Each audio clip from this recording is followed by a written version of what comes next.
Bueno, muchas actividades para determinar el campeón adulto.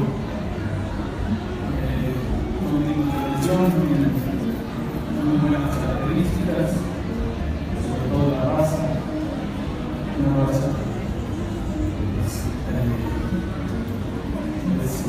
reciente de origen, es una raza ya está bien definida y estos ejemplares cumplen bien con la característica. Los tres machos son muy buenos, los tres machos tienen muy buena anatomía, muy buena capacidad, los machos son armónicos en cada una de sus partes y en conjunto lo encontramos el macho que tiene mayor capacidad, sobre todo en la parte anterior que venimos mencionando, la parte de la profundidad, de la capacidad torácica, de la amplitud del tórax, la amplitud de la parte posterior, la parte de la cadera, que nos manda a la parte más económica y más productiva, es sin desviar también el lado de los plomos, que son muy importantes. El macho que reúne mejores características en este momento es el macho del centro, y ese macho, el campeón de la raza.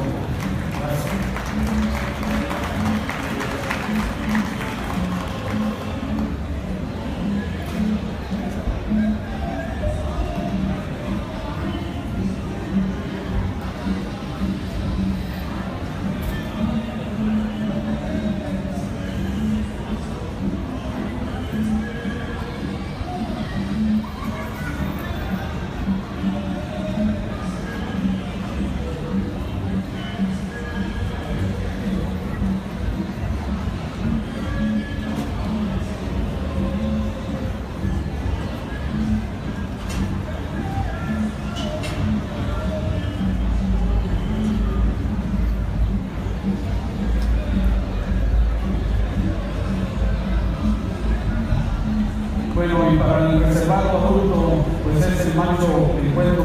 muy similar a lo que acabo de describir, con ningún tipo de características, y es el macho que está en la parte delantera, en la actividad de esta propietaria.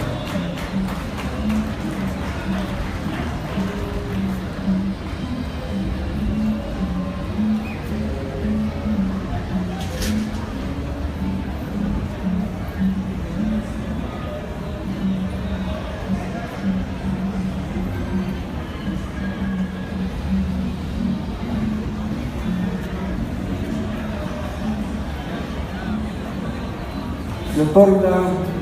campeón adulto de la raza a la placa 76 con número económico 2140 sobre 4 Rancho Redentor, y el campeón reservado a la placa 75, primer lugar del grupo número 10 con número económico 2160 sobre 4 del Rancho del Redentor.